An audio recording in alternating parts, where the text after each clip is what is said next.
నమస్కారం TCN news కి స్వాగతం. ముందుగా ముఖ్యాంశాలు. నూతన గ్రామీణ ఉపాధి హామీ పథకంపై కార్మికులకు అవగాహన కలిగిస్తున్న ప్రభుత్వం. భీమవరంలో వెల్లడించిన డ్వామా పీడీ డాక్టర్ అప్పారావు. చిరు ఉద్యోగుల సంక్షేమం కోసం చిత్తశుద్ధితో పాటుపడుతున్న ఏపీ ప్రభుత్వం. భీమవరం ప్రెస్ మీట్ లో పేర్కొన్న తెలుగుదేశం జిల్లా అధ్యక్షులు రామరాజు. తణుకు నియోజకవర్గంలో వ్యవసాయ సాగునీటి సమస్యల పరిష్కారం కోసం 3,26,00,000 వెచ్చించిన ప్రభుత్వం. ఒక ప్రకటనలో ప్రకటించిన ఎమ్మెల్యే ఆర్మిల్లి. భవన నిర్మాణంలో పైనుంచి పడి మరణించే కార్మికుల కుటుంబాలకు రక్షణగా ఉండాలి. తణుకులో ప్రభుత్వాన్ని కోరిన ఈ సంఘ అగ్రనేత వీరన్న. సభ్యత్వాన్ని పెంచి జనసేనను బలోపేతం చేయాలి. తాడేపల్లిగూడెం సభలో కార్యకర్తలకు పిలుపునిచ్చిన ఎమ్మెల్యే బొలిశెట్టి. దివ్యాంగుల జీవన ప్రమాణాలను పెంపొందించడమే ప్రభుత్వ లక్ష్యం. రాజమండ్రి కలెక్టరేట్లో పేర్కొన్న తూర్పుగోదావరి జిల్లా కలెక్టర్ చేకూరి. నాణ్యమైన విద్యాభివృద్ధికి తప్పిస్తున్న కూటమి ప్రభుత్వం. కొవ్వూరు జడ్పీ హైస్కూల్లో వివరించిన ఎమ్మెల్యే ముప్పిడి. ఆశగా వచ్చే అర్జీదారులకు శాశ్వత పరిష్కారం చూపాలి. అమలాపురంలో అధికారులను ఆదేశించిన అంబేద్కర్ కోనసీమ జిల్లా కలెక్టర్ మహేష్ కుమార్. ఏలూరు కలెక్టరేట్లో ప్రజా ఫిర్యాదులను స్వీకరించిన జిల్లా కలెక్టర్ వెట్రిసెల్వి. పాల్గొన్న joint collector Abhishek Goud, deputy collector K Bhaskar. చంద్రగ్రహణం కారణంగా ఈ 3వ తేదీన మూసివేస్తున్న ద్వారకా తిరుమల చినవెంకన్న ఆలయం. భక్తులకు తెలిపిన ఆలయ ఈవో ఎర్రంశెట్టి. కేంద్ర ప్రభుత్వం జాతీయ గ్రామీణ ఉపాధి హామీ పథకాన్ని వికసిత్ భారత్ జీ రామ్జీగా మార్పు చేయడంతో దీనిపై కూలీలు ప్రజలకు విస్తృతంగా అవగాహన కల్పించనున్నట్లు DWAMA PD doctor KCH Apparao భీమవరంలో సోమవారం మీడియాకు తెలిపారు. పాత పథకంలో లోపాలను సవరించి కొత్త పథకంలో తీసుకువచ్చిన మార్పులపై అవగాహన కల్పించనున్నామన్నారు. ఏడాదికి 125 రోజుల పనిదినాలు కల్పించడానికి చట్టబద్దమైన హామీ, వేతనాల చెల్లింపుల్లో జాప్యం ఏర్పడితే నిబంధనలు, నిరుద్యోగ భృతి, నూతన చట్టంలో చేపట్టే పనుల గురించి చెప్పడం జరుగుతుందన్నారు. ఈ నెల 6వ తేదీ వరకు ఈ అవగాహన కార్యక్రమాలను నిర్వహించి 7 నుంచి 9వ తేదీ వరకు హక్కుల పరిరక్షణ దినం, గ్రామాల్లో సామూహిక ప్రతిజ్ఞలు, బ్యానర్లు, పాస్టర్ల ప్రదర్శన, 10 నుంచి 13 వరకు వికసిత్ భారత్ గ్రామ సంవాద్ కార్యక్రమంలో భాగంగా పనులపై గ్రామాల్లో రచ్చబండ చర్చలు, 16 నుంచి 22 వరకు అహింస నుంచి హక్కుల వరకు అనే అంశంపై పాఠశాలలు, అంగన్వాడీ కేంద్రాల్లో విద్యార్థులకు చిత్రలేఖనం పోటీలు, గాంధీ సూక్తుల బ్యానర్లతో ప్రదర్శనలు చేస్తామన్నారు. 23 నుంచి 25 వరకు పంచాయతీరాజ్ కార్యకర్తలతో సంభాషణ, 26 నుంచి 28 వరకు 100 రోజుల పని పూర్తి చేసిన కూలీలను సన్మానించడం జరుగుతుందన్నారు. చిరు ఉద్యోగుల సంక్షేమం, అభివృద్ధికి కూటమి ప్రభుత్వం చిత్తశుద్ధితో పనిచేస్తున్నట్లు తెలుగుదేశం పార్టీ జిల్లా అధ్యక్షులు మంతెన రామరాజు భీమవరంలో సోమవారం నిర్వహించిన విలేకరుల సమావేశంలో తెలిపారు. 75 కోట్ల వ్యయంతో 5G సెల్ ఫోన్లు అంగన్వాడీలో పనిచేస్తున్న సిబ్బందికి అందజేసిన విషయాన్ని ఆయన గుర్తు చేశారు. గ్రాట్యుటీ చెల్లింపుల కోసం బడ్జెట్లో 20 కోట్లు కేటాయించినట్లు వెల్లడించారు. 1వ తేదీన వేతనాలు అందించేలా చర్యలు తీసుకున్నామని చెప్పారు. గత ప్రభుత్వం రాష్ట్రాన్ని దివాలా తీయించిన ముఖ్యమంత్రి చంద్రబాబు నాయుడు గాడిలో పెట్టి పనిచేసే వారందరికీ ఆదుకునేలా చర్యలు చేపడుతూ రాష్ట్రాన్ని ప్రగతి బాటలో నడిచేలా అహర్నిశలు శ్రమిస్తున్నారని అన్నారు. ముఖ్యంగా ఈ కూటమి ప్రభుత్వం వచ్చిన తర్వాత అంగన్వాడీకి సంబంధించి కూటమి ప్రభుత్వం ఎంతో అండగా ఉంది. గతంలో కూడా చూసాం, 2014-19 మధ్యలో కూడా గత ప్రభుత్వంలో కూడా 2 పర్యాయాలు అంగన్వాడీకి శాలరీస్ పెంచడం కానీ, మినీ అంగన్వాడీస్ అన్నీ కూడా ఈ ప్రభుత్వం వచ్చిన తర్వాత మెయిన్ అంగన్వాడీస్గా మార్చడం, వాళ్ళందరికీ కూడా ఆయాల్ని ఏర్పాటు చేయడంలో కానీ, అదేవిధంగా అంగన్వాడీకి సంబంధించినటువంటి మౌలిక వసతులు, ఈ టాయిలెట్స్ కానీ, వాళ్ళకి సంబంధించినటువంటి టీవీస్ కానీ, అట్లాగే అన్ని రకాల వసతులు పెంచడం జరుగుతూ ఉంది. గతంలో కన్నా ఈరోజు ప్రభుత్వం చూసుకుంటే వాళ్ళకి కావాల్సినటువంటి సెల్ ఫోన్స్ ద్వారా వాళ్ళకి సబ్జెక్ట్ ఏదైనా పిల్లలకి చెప్పడానికి కూడా అవకాశం ఉన్నటువంటి వాళ్ళకు కూడా సుమారుగా 70-80 కోట్ల రూపాయలతోటి వాళ్ళందరికీ. కూటమి ప్రభుత్వం వచ్చిన వెంటనే ముఖ్యమంత్రి నారా చంద్రబాబు నాయుడు, ఉప ముఖ్యమంత్రి కొనిదెల పవన్ కళ్యాణ్ల కృషితో వ్యవసాయ అభివృద్ధికి దోహదపడే పంట కాలువలను ప్రక్షాళన చేసి నీటి సంఘాలను ఏర్పాటు చేసినట్లు తణుకు ఎమ్మెల్యే ఆర్మిల్లి రాధాకృష్ణ సోమవారం విడుదల చేసిన ఒక ప్రకటనలో తెలిపారు. దీనివల్ల గతంలో ఉన్న సాగునీటి సమస్యలు అధిక శాతం పరిష్కారం అయినట్లు చెప్పారు. తణుకు నియోజకవర్గంలో 20 నెలల కాలంలో మొత్తం 56 పనులను 4,14,00,000 రూపాయలతో అభివృద్ధి చేసినట్లు ఆర్మిల్లి వివరించారు. ఇంకా కాలువల నిర్వహణ పరిరక్షణకు 2024-25 సంవత్సర కాలంలో 16 పనులకు గాను 9 లక్షల రూపాయలను ఖర్చు చేయగా 2025-26 ఆర్థిక సంవత్సరంలో 32 పనుల కోసం 1,57,00,000 వెచ్చించినట్లు ఎమ్మెల్యే వివరించారు.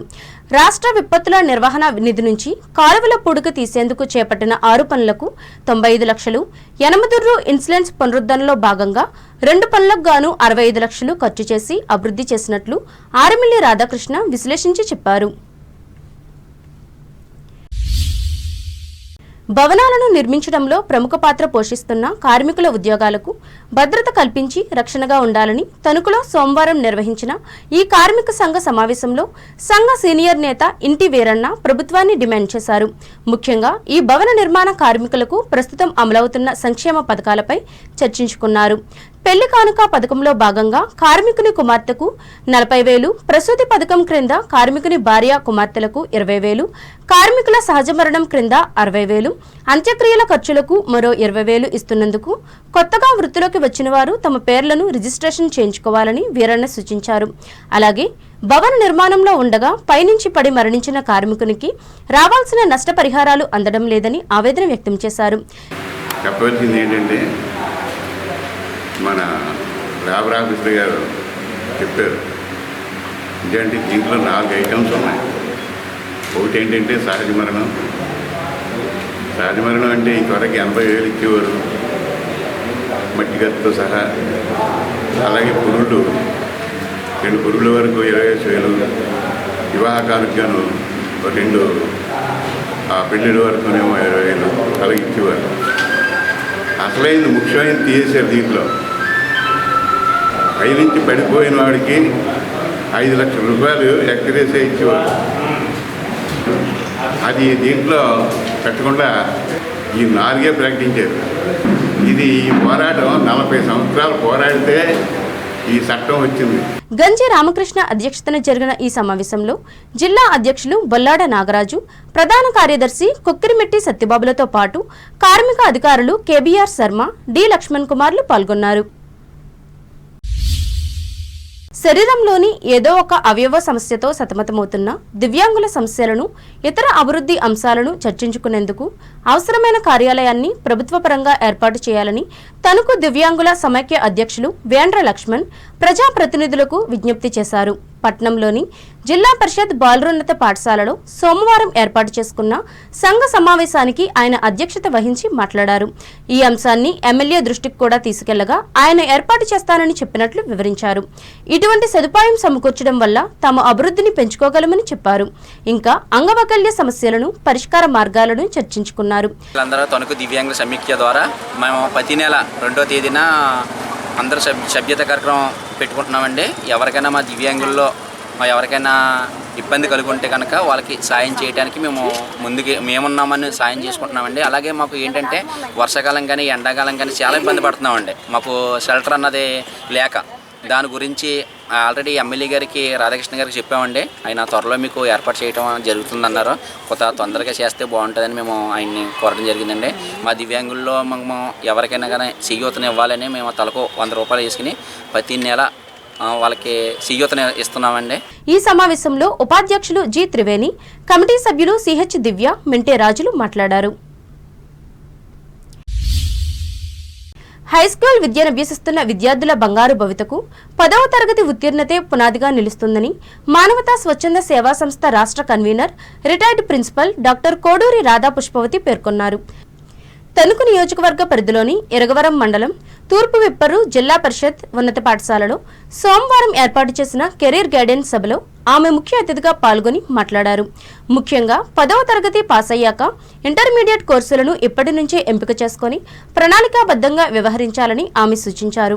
దీని ద్వారా డిగ్రీ విద్యను కూడా సులువుగా ఉత్తీర్ణులై మంచి జీవితాన్ని సాధించగలరని ఆమె వివరించారు.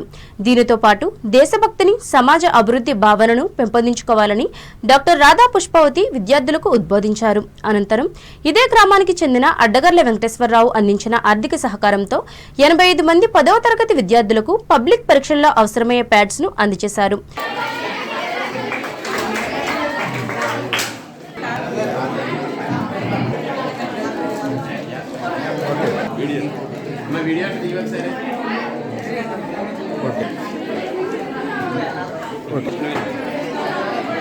మీరు ఏమి టెన్షన్ ఫీల్ అవ్వకండి, భయం లేకుండా ఉండండి, చక్కటి ప్లానింగ్ చేసుకోండి. హాల్ టికెట్ మీ నెంబర్ చక్కగా కరెక్ట్గా వెయ్యండి, తప్పులు లేకుండా. క్వశ్చన్ పేపర్ మీరు చదువుకునే ముందు 1-2 నిమిషాలు మెడిటేషన్ చేయండి. మెడిటేషన్ చేసి ఏ క్వశ్చన్కి ఏ ఆన్సర్ రాయాలి అనేది చక్కగా చూసుకోండి. అలా కాకుండా గబగబా కంగారు పడిపోయి క్వశ్చన్ పేపర్ అండర్స్టాండ్ చేసుకోకుండా ఏదో ఒకటి రాసేశారు అనుకోండి, అక్కడ ఏం జరుగుతుంది అంటే ఒక్క క్వశ్చన్కి ఇంకొక ఆన్సర్ రాసేయటం అనేది జరుగుతుంది. ఎగ్జామినేషన్ పేపర్లో ఆన్సర్స్ రాసేసిన తర్వాత మళ్ళీ ఎవరితోటి డిస్కస్ చేయకండి. వన్స్ అది తప్పు అయ్యింది అనుకోండి, అది అయ్యో తప్పు రాశాను అని దాని ప్రభావం అన్నిటి మీద కూడా ఉంటుంది. కాబట్టి మీరు అలాగేవి కూడా చేసుకోవద్దు. చక్కటి ఆహారం తీసుకోండి.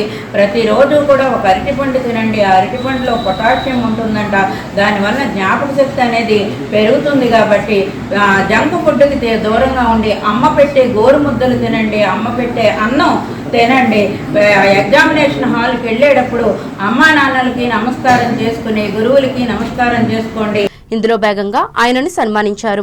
ఈ కార్యక్రమంలో గ్రామ సర్పంచ్ తమ్మిశెట్టి సత్యనారాయణ, తల్లిదండ్రుల కమిటీ అధ్యక్షులు జడ్డు లక్ష్మీ నరసింహమూర్తి, మానవతా మాజీ చైర్మన్ గమిని రాంబాబు, తణుకు శాఖ మాజీ అధ్యక్షులు ఆలపాటి సుబ్బారావు, సభ్యులు వి శ్రీనివాస్, ఉపాధ్యాయులు పాల్గొన్నారు.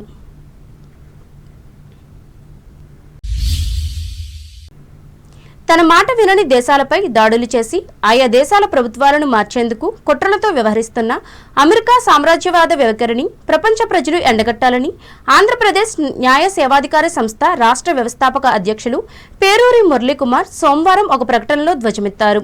ఇందులో భాగంగా ఇరాన్ దేశాన్ని ధ్వంసం చేసేందుకు చేసిన ప్రయత్నంలో ఆ దేశం సుప్రీం లీడర్ హైతుల్లాను సైతం హతమార్చి తన పెత్తందారీతనాన్ని ఇతర దేశాలకు తెలియజేశారన్నారు. ప్రజాస్వామ్య రక్షకులు తామే అన్నట్లుగా అమెరికా అధినేతలు అనుసరిస్తున్న విధానాలలో నిరంకుశతత్వ అప్రజాస్వామిక విధానాలు ఇమిడి ఉన్నాయని పేరూరి స్పష్టం చేశారు. కేవలం ఇతర దేశాల్లో ఉన్న ప్రకృతి సంపదను దోచుకునేందుకే ఆ దేశంలో అధ్యక్షులు ఎవరైనా ఇలాగే వ్యవహరిస్తున్నట్లు ఆయన గత చరిత్రలో వివరించారు. అప్పట్లో అభివృద్ధి చెందుతున్న దేశాలకు రక్షణగా ఉన్న సోవియట్ యూనియన్ ఇప్పుడు లేకపోవడం వల్లే అమెరికా ఇష్టానుసారంగా ప్రవర్తిస్తున్నట్లు మురళీకుమార్ వ్యాఖ్యానించారు. అన్ని దేశాలు ఏకమై అమెరికా నియంతృత్వాన్ని అంతం చేయాల్సిన అవసరం వచ్చిందని ఆయన అన్నారు. ఇప్పుడు వాణిజ్య ప్రకటనలు.